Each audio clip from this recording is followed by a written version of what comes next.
UGC act 2026 को लेकर कुरुक्षेत्र में किया प्रदर्शन, फूका पुतला एक्ट को वापस लेने या संशोधन की मांग। इस वक्त की बड़ी खबर कुरुक्षेत्र से आ रही है, जहां पे यूजीसी एक्ट 2026 को लेकर अब हरियाणा में कई जगह पर प्रदर्शन किए जा रहे हैं। इसी कड़ी में आज कुरुक्षेत्र में यूजीसी एक्ट 2026 को लेकर प्रदर्शन किया गया और यूजीसी एक्ट 2026 का पुतला भी फूका गया। यूजीसी एक्ट 2026 को वापस लेने या एक्ट में संशोधन करने की मांग की गई है। समाज सेवी शर्मा पहलवान और समाज सेवी पवन शर्मा पहलवान ने जानकारी देते हुए बताया कि यूजीसी एक्ट 2026 एक वर्ग के खिलाफ है।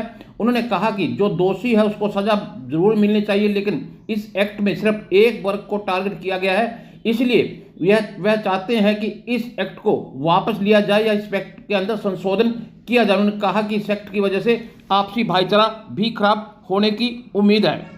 हमारा पुतला जो एक यूजीसी जैसा काला कानून आया, इसके विरोध में फूका गया।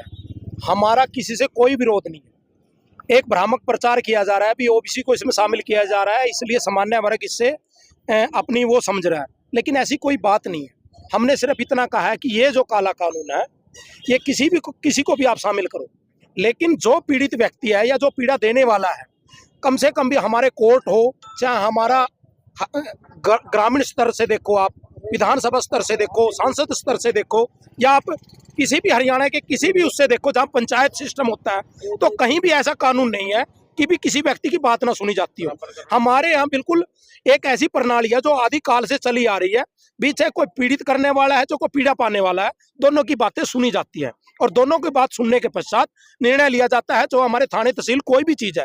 लेकिन इस काले कानून के अंदर यह कह दिया गया है कि ओबीसी और एसटी एक वर्ग है और सामान्य एक वर्ग है, और सामान्य वर्ग ही आपको पीड़ा पहुंचाएगा। एक डिक्लेरेशन है भी सामान्य वर्ग आपको पीड़ा पहुंचाएगा, कहीं भी इम्प्लीमेंट नहीं किया गया भी जो ओबीसी वर्ग है या एससी वर्ग है उसके द्वारा सामान्य वर्ग को कहीं पीड़ा नहीं पहुंचाई जाएगी। पहला पॉइंट तो ये। और दूसरा पॉइंट ये, चलो एक व्यक्ति पीड़ा पहुंचाता है, उसके खिलाफ एक चीज दर्ज की जाती है, लेकिन उसके जवाबदेही में वो अपना वकील खड़ा करने के लिए, जिस प्रकार से भगत सिंह ने असेंबली के अंदर बम फेंका, लेकिन अंग्रेज सरकार होते हुए भी, हमारी खुद की सरकार ना होते हुए भी, उनके लिए वकील मुहैया कराया गया और उनका केस लड़ा गया। लेकिन इसमें इस प्रकार का भी कोई इंप्लीमेंट नहीं है कि आप कोई वकील खड़ा कर सके, अपनी बात रख सके। आपको मान लिया गया है कि सामान्य वर्ग ही पीड़ा पहुंचाएगा और वही आदमी पीड़ित होगा। हमारी इसको लेकर ये दो मांगे हैं कि एक तो आप इसके अंदर जो आपने कमेटी बनाई है उसके अंदर सामान्य वर्ग को भी शामिल किया जाए ताकि निष्पक्षता से जांच हो, और दूसरा जो व्यक्ति ये कहता है कि मेरे को इस व्यक्ति ने पीड़ा पहुंचाई है, उसके खिलाफ अगर वो झूठा पाया जाता है उसके खिलाफ कोई कार्रवाई।